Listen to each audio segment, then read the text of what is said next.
Welcome to Illuminating Catholics, podcast of the Diocese of Sioux City. I'm Dawn Prosser, Director of Communications for the Diocese.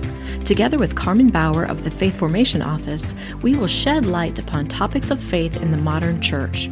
Our guests include Catholic clergy, religious sisters, and other experts in their fields to help us understand what's happening in the church today. We will explore issues, even the tough ones, and to find answers to common questions about Catholicism. Thank you for joining us for today's Illuminating Catholics, shedding light to understand the modern church. Welcome back to the Illuminating Catholics podcast of the Diocese of Sioux City. I am Dawn Prosser, and I am Director of Communications for the Diocese. And I am Karmen Bower, the Director of Faith Formation. We know you have many choices for listening, and we appreciate that you decided to listen today to our Illuminating Catholics episode. So, special treat today, our guest is Karmen. Obviously, she mentioned she's Director of Faith Formation. She has some wonderful updates for us from what they've been doing in the Office of Faith Formation, and then we'll get to a one-of-a-kind workshop opportunity that's coming up this September that we're very excited about, so we know you're going to want to mark your calendars. So I welcome our co-host, Karmen, back to the table. Well, it is nice to be here. You know, our office spends quite a bit of time on the road, so whenever we're back in the office, it's sometimes, you haven't seen people in a while, so it's good to be back and to be here to talk about what we've been up to and what's coming up. Great. And I don't think I have seen you face-to-face for a while because you are on the road a lot, and we'll point out this is our 40th episode, yes. So congratulations. Look at us. Look at us. Every week since late November, we're pretty excited. So, mention I have not seen Karmen face-to-face, although we do stay in communication. So, you have been so busy this summer already. So, do you want to share with us a little bit, like, just for example, where you were at last week? Yes. So, the benefit of our office is that we are 4 people strong. And so I'm the director of the office, and we have 3 faith formation coordinators who work regionally in the diocese. And so with that, we're able to hit a lot of parishes and offer a lot of things and hopefully continue to grow in what we do offer. But this last week, myself, as well as Maddie McClarty, our faith formation director for the northeast part of the diocese, we were in Mars, and we were finishing level 1 training for Catechesis of the Good Shepherd. So sometimes that is shortened to CGS. So if you have heard people talking about that refers to Catechesis of the Good Shepherd. I was trained back in 2018. And it's been a joy since then to be a part of 2 trainings in our diocese, both level 1. So we had 11 participants this last week. They actually had to complete 90 hours. So the first part of that was done summer 2024, and they finished that out this last week. And now they'll be able to go to their parishes. They represented 5 different parishes in the diocese, so they'll be able to go back and serve the children. They are now trained to serve the 3 to 6-year-old child in the Catechesis of the Good Shepherd method. Children in that age group are just so sensitive to God's presence in the most beautiful of ways. They absorb everything around them, and so if you put them in an atrium where this program occurs, they will just absorb the life of the church, the liturgical gestures, the liturgical seasons, the stories from Scripture.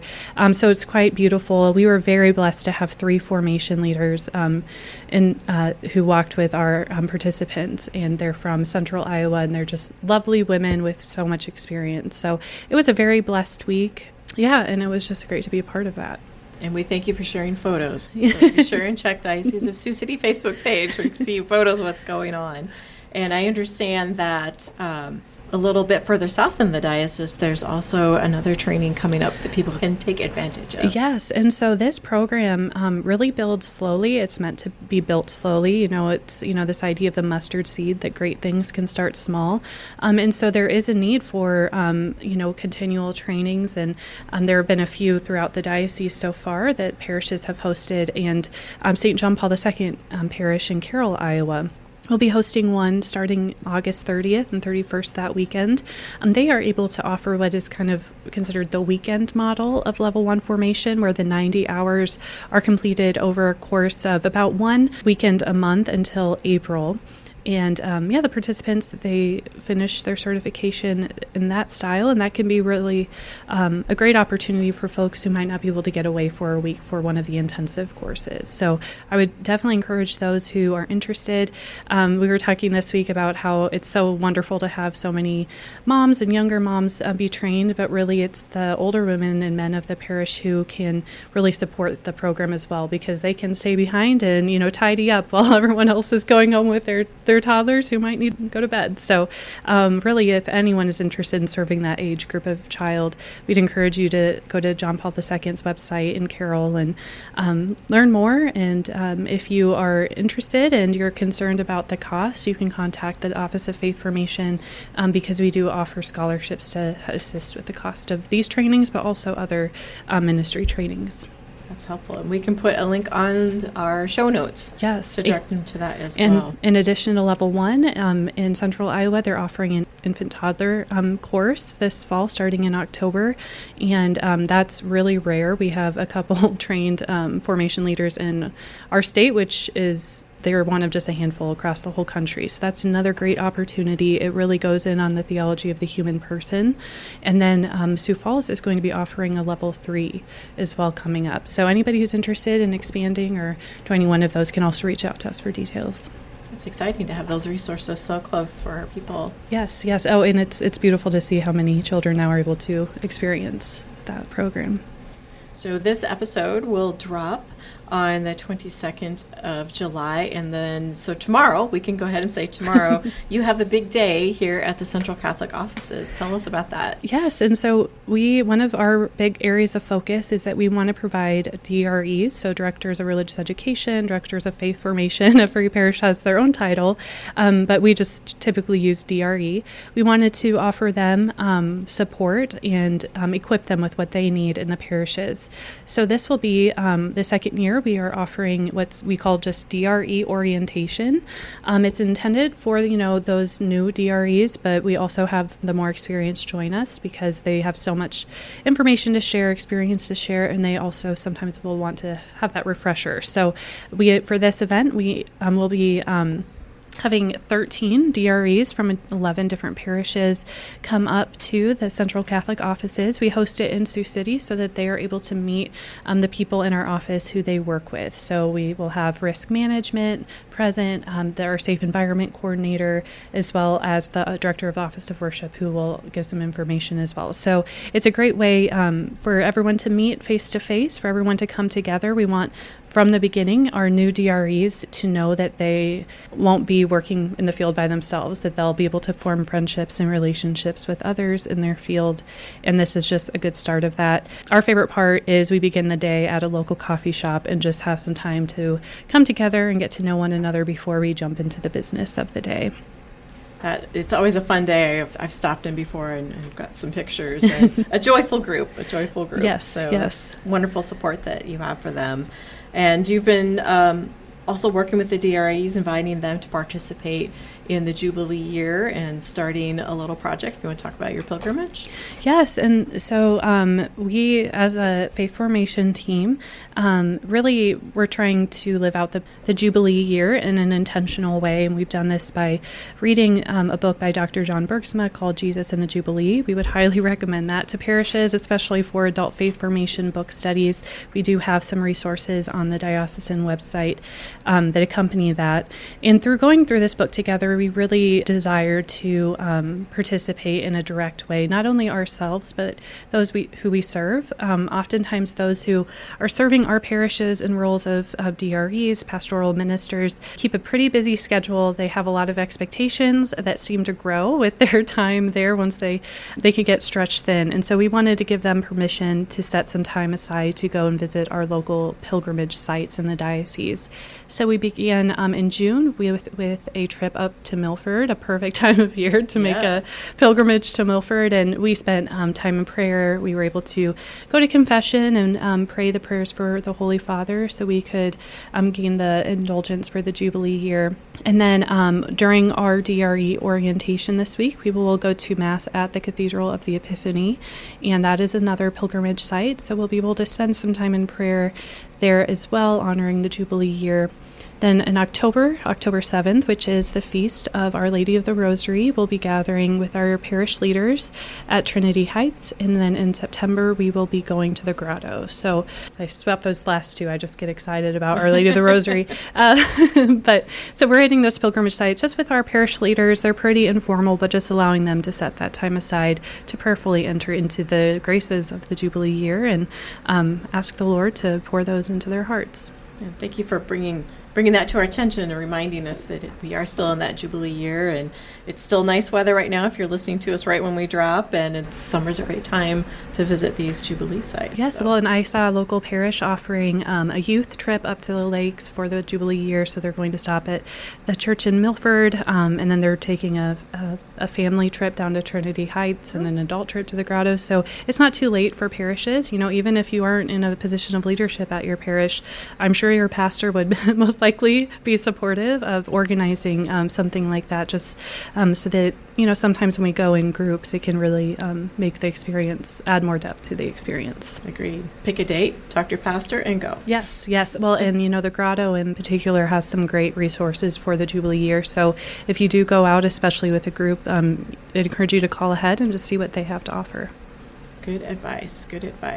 So a big project that has been on your desk, it seems like we talk about this all the time, and I apologize that I keep asking you questions about it. So I know it was at least well over a year ago we started having discussions with you and the Office of Worship about the Order of Christian Initiation for Adults and what that means for Catholics, especially in the diocese. So if you're like me, and yes, I have written stories about it in the podcast, but I could still use a 1-minute elevator speech, and it can be more than that if you need. Tell us what OCIA is. Yes, so as we look through the history of the church, we know that the church in the early days after the Ascension and after Pentecost, was a time of great growth. We read St. Peter's, his preaching after Pentecost, and I believe 3,000 were baptized after that.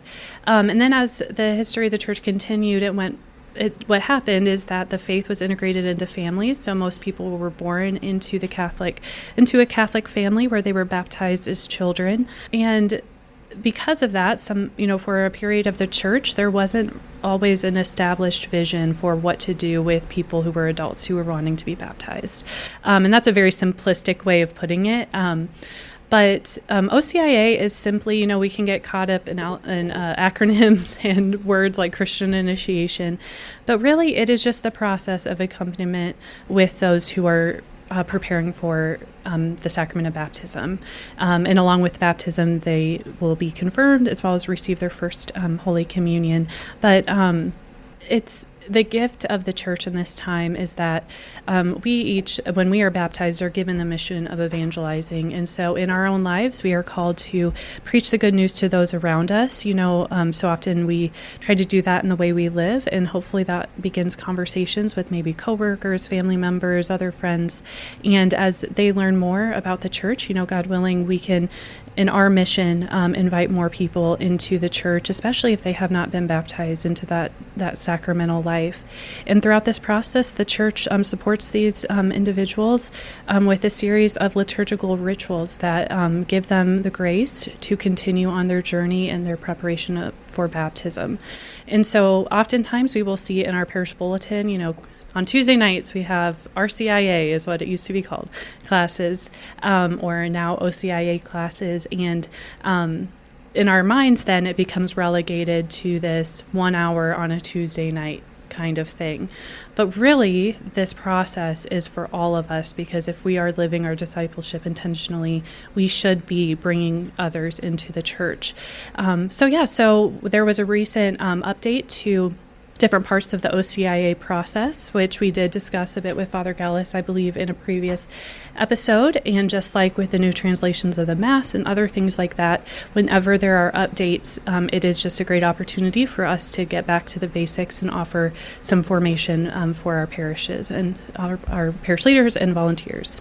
And we do invite you to go back to that episode with Father Gallus talking about that. There's nothing saying you can't go back and either listen to it the first time or re-listen to it. Yes. Feel free to jump back and listen to that, and of course any other episode as well. Since, as you mentioned, just there are some changes, and we're going back to that process, bringing people into the church. So it's a little bit different vision. RCIA was in place a long time. I went through it 32 years ago. So, I mean, it's been around a long time. So we change is hard for a lot of us, for Catholics. So you had some really unique efforts that came out of your office and the Office of Worship to help faith formation leaders and the faithful just at large to learn more about the process. What all have you been doing to help bring us to this point where we're at today? Well, yes, besides the podcast, we really began with a webinar for those who are interested, just doing a very broad overview of the changes. Those practical changes are important. And, for example, the length of time of preparation has been increased. And so we've been working with parishes to try to see how that plays out logistically. It's not necessarily able to be done just within a school year, but conversion isn't done within a school year either. So we did that, and then Father Gallus did a series of regional trainings over the winter, where he gave in the time span he had a pretty well done overview of just the different periods and the stages within OCIA. Again, returning to basics. What does this look like? I think the key that is trying to be encouraged not only through our local efforts but the broader efforts is, a reminder that the catechesis, the learning about the faith, is a very important part of the process of Christian initiation, so the process by which someone is preparing for baptism. But the liturgical rites it is a liturgical process, and so often it's easy to put OCIA participants in a room and teach them about the catechism, which is excellent and necessary. But what Father Gallus in the Office of Worship is really trying to do is help us rethink how we can incorporate the rites into our parishes. And so that a lot of the training is also focused on that, kind of letting those guide us rather than the catechetical sessions. Yes, and we had some great feedback on those sessions and the webinar as well. So kudos to you all for thinking outside the box in different ways to get that information out there. So I was kind of excited when we visited not too long ago that your office, and probably in conjunction with Office of Worship, able to secure LTP for some particular trainings coming up this fall. Do you want to tell us a little bit more about that organization and the different sessions that are going to be available come late September? Yes, so Liturgical Training Publications is based out of Chicago. About anyone who has worked in a parish office will remember their magazines coming in, especially their liturgical calendars. But they are really one of the largest resources and publishers of liturgical writings, books, resources in the country. And because of that, they are connected not only within their staff, but outside of their staff to folks in ministry who are very experienced and knowledgeable and educated in the fields of liturgy. And so coinciding with this, I have been in conversation with Father Michael Cronin, who he helps coordinate, or he does coordinate the clergy days. So for those of us in our pews, you might not know that your priests will throughout the year be invited to what's called a clergy day, and they have different topics where they'll reflect on, they'll have speakers, and this is just great continuing formation. And as Father Cronin and I had conversations, we realized it might be really helpful for some of those same topics to overlap into the faith formation world, so that a priest who's hearing all of these great things doesn't have to go back to his parish staff and repeat everything that he learned. And so this is one of the first times we've been able to collaborate, where we'll be offering this workshop. We'll have 2 speakers come into the diocese for 3 days. The first day, they will lead the clergy through the liturgical rites. So this will really hopefully be of assistance to priests as they look forward into the year, especially integrating those rites into their parishes. We'll also have a workshop for our DREs, our faith formation directors, on how this process looks with children, because everybody over the age of 7, that age of reason, is expected and gets to go through this process. So, but it does look different for a 7 or 8-year-old child versus a 25-year-old adult. So we'll have those, and those are open to our clergy and our parish leaders. And then the third day that we are offering is for everybody in our parishes, and it is a workshop for Christian initiation ministers, but also those who, might just want to see their parish grow new life into their parish, who want to know more what a parish can look like that will bring more people to the faith. And this is called an introduction to OCIA, but they'll go through the different stages again with a little bit more depth and offering some practical advice on how to integrate that vision into the parishes. So this is on Saturday, September 27th, over in Storm Lake from 9:30 to 2:30 in the afternoon. And again, I know that we'll have we have some great volunteers in the diocese working with OCIA, but as we consider the life of our parishes, we want them to be vibrant, and there's a whole session just focused on, parish ministry and parish renewal and how, the parish life that someone should experience as they come into the community of faith. I think I keep hearing as we learn more and put out more content on OCIA that all of us have a responsibility in accompanying those looking to join the church. And of course, people are always excited. Hey, this person, that person, Yes. they're joining the church. Mm-hmm. They've been coming here, or they're married to so-and-so. And we're excited about that. Well, you can do more than just be excited about that. So, again, open to the public on that September 27th date. So if I'm thinking I might get a pedicure that day instead of going to this, and I'll just pick it up in a few months or next year, but I understand that's not the case. Well, as everyone is aware, there are so many areas of focus in the church, so many areas of ministry that our parishes are offering and that we're trying to support.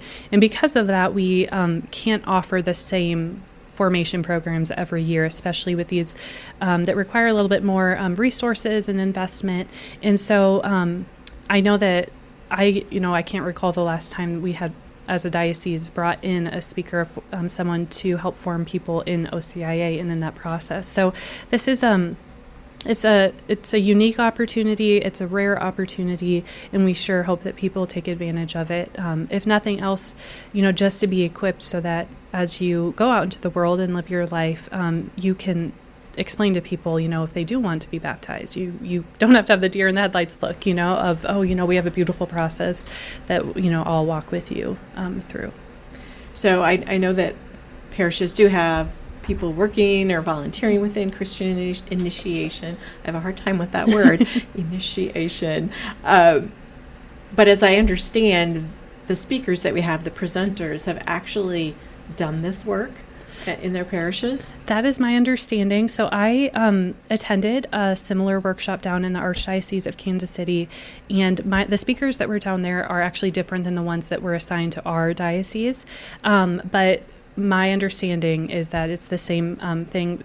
The one lay speaker is a pastoral associate at a parish, and so I think, they'll have their slides and their information, but experts in the room, that you can go and ask questions to. I know, especially as we all kind of try to wrap our minds around the changing of the timetables, how does this look practically for somebody to be in this stage of OCIA for a longer period of time? And so I would say that you're correct, is that my assumption is just based on their histories that they have quite a bit of experience, hands-on experience with this. So if you have a practical scenario or question and you're at this workshop, we know you want to be there, that you're in good hands. Yes. They can help you in your implementation of this in your parish. Well, and it's very valuable. We have some parishes, it's a great model, who have our OCIA teams or mentors. And, for a team to be able to come together and then be able to go back to their parish and have some follow-up discussions, and everyone's speaking the same language, everyone has the same information to work off of,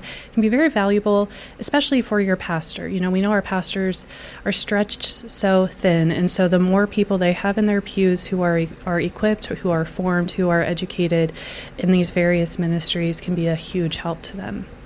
So, and what is the cost to It attend? is free. Free. And we will feed you even. So. And you will get lunch out of this deal. So how would people register for this event? So it is on our website, scdiocese.org/OCIA. This is a landing page we have not only for that, but on that page you'll also have a link to a Google Drive that is just full of resources that we have put together, different reflections and activities, discussions that you can have with your with those who are going through the OCIA process. And that was actually born out of the experience of me attending this workshop in Kansas City, was walking away and realizing that I needed to relook at it in a way that was much more prayerful for those preparing for baptism rather than just making sure they had all the knowledge. Wonderful. Well, it's exciting to have this opportunity for all three groups, the priests one day, the DREs, and then anyone in the Christian initiation team. I'm sorry, I can't speak that word. English is my first language, but I cannot speak the word initiation. So this is really exciting, and to bring in those speakers, and like you said, it's kind of a once-in-a-lifetime opportunity. So we do hope that people set that aside on their calendars. We'll put a link, as we always do, in the show notes. So I appreciate, Karmen, you being a guest as well as an interviewer on today's episode, but there's just a lot of really important things going on that we needed to share, and especially this upcoming workshop. So yes, it's great to promote this, and I really do hope that it's attended well, and just for the sake of our parishes, we can have more people out there just who really feel like they have what they need to work in this ministry. It's a wonderful opportunity, and again, we hope you all take advantage of that. So, and we want to thank all of you for following the Illuminating Catholics podcast, and here in our 40th episode. And in this summer travel season, you're driving with the kids, driving by yourself, or to a meeting, take us with you and learn more about the faith. Thank you for listening to this episode of Illuminating Catholics, shedding light to understand the modern church. Follow us for more episodes on topics of the Catholic faith. For more diocesan news, visit lumenmedia.org.